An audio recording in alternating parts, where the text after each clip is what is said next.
This channel does not promote any violent, harmful, or illegal activities. All content provided by this channel is meant for an educational purpose only. Top quality और consistent performance के लिए सिर्फ silver pumps नाम याद रखना। নমস্কার, দেখছেন টিভি9 বাংলা। আপনাদের সঙ্গে রয়েছি আমি তন্নিষ্ঠা। এই মুহূর্তে শুরুতেই যে খবরে নজর রাখতে হচ্ছে, শিক্ষা সচিবের সঙ্গে যে বৈঠক, সেই বৈঠকে সন্তুষ্টই নন চাকরিহারারা। নতুন করে পরীক্ষা দিতে নারাজ যোগ্য আন্দোলনকারী শিক্ষকরা।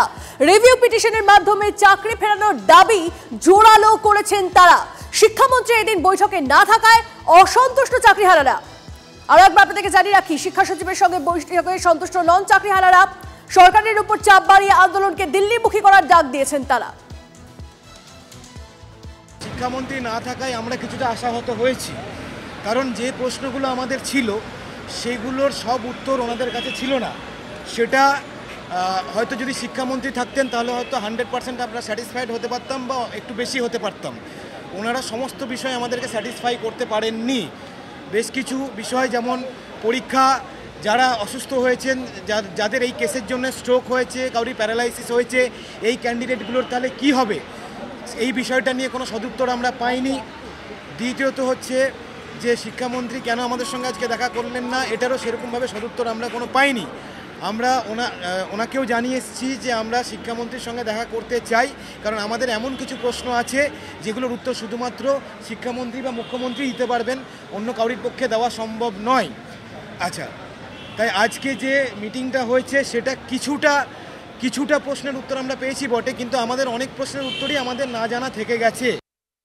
আন্দোলনের অভিমুখ যেটা হবে সেটা শুধুমাত্র আর পশ্চিমবঙ্গমুখী হবে না, দিল্লিমুখীও হবে, এবং আন্দোলনের রূপরেখা আমাদের পরিবর্তন হচ্ছে।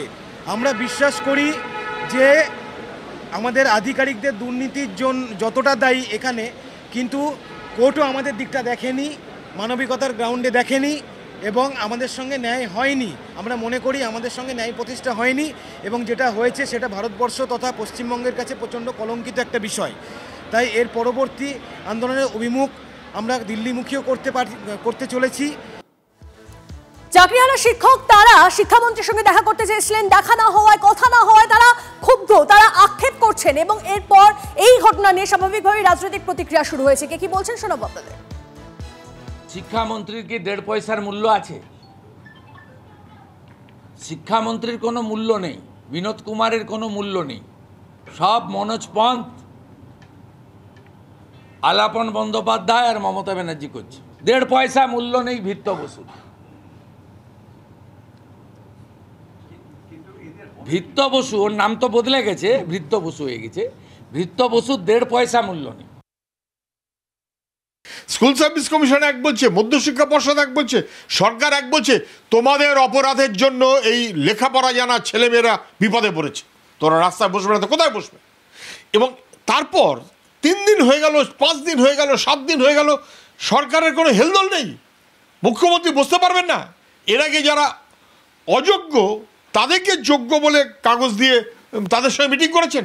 উনি অযোগ্যদের পাশে, উনি চাকরি চোরদের পাশে।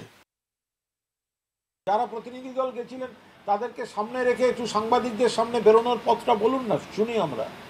তো যারা বলেছিলেন যে আমাকে কমিটিতে রাখলে আমি বেরোনোর উপায় আছে বলে দেবো, তো তিনি সেটা বলছেন না কেন? তো বলুন। যারা চাকরিহারারা গেছিলেন তাদেরকে বলেননি? আমি জানি না, নিশ্চয়ই বলেছেন, নিশ্চয়ই বলেছেন। তো তারা সেটা বলুন সামনে। তো যারা চাকরি খাওয়ার রাজনীতিতে তাথই নৃত্য করছিল, এনাদের যদি মনে হয় তাদের কাছে ঘুরলে তাদের সুরক্ষা থাকবে, মনে হয়েছে। এই মুহূর্তে আর একটা খবর দিয়ে আপনাদের, ফের সুপ্রিম কোর্টের দ্বারস্থ হচ্ছেন চাকরিহারা শিক্ষকরা। চিহ্নিত অযোগ্যদের অবিলম্বে বরখাস্ত ও ওএমআর এর মিরর ইমেজ প্রকাশের দাবিতে শীর্ষ আদালতের দ্বারস্থ হচ্ছেন চাকরিহারারা। সুপ্রিম কোর্টের অবকাশকালীন বেঞ্চে আবেদনের ভাবনা, সব দলের সাংসদদের সঙ্গেও দেখা করার পরিকল্পনা চাকরিহারা শিক্ষকদের। আমরা সেই অযোগ্যদের, তথাকথিত অযোগ্যদের যাতে অবিলম্বে টার্মিনেট করা হয়, সেই দাবিতে আমরা মামলা লড়ব। সুপ্রিম কোর্টে আজকেই লড়ব, ভ্যাকেশন কোর্টে লড়ব। অতি দ্রুত আমাদের সাধ্য মতো ক্ষমতা অনুযায়ী আমরা দিল্লি যাচ্ছি। আমরা আমাদের সর্বোচ্চ আত্মত্যাগের বা চেষ্টার মধ্য দিয়ে আমরা এই কাজটা করার চেষ্টা করছি। ভালো করেছে স্বামীদের সাথে দেখা করতে গেছে, কারণ এটা সারা দেশের মানুষের জানা উচিত যে এই বাংলায় দুর্নীতি কোন পর্যায়ে গেছে, এই বাংলায় দুর্নীতির কারণে কত যোগ্য মানুষের চাকরি থেকে তাদেরকে সরে যেতে হচ্ছে, চাকরি হারাতে হচ্ছে।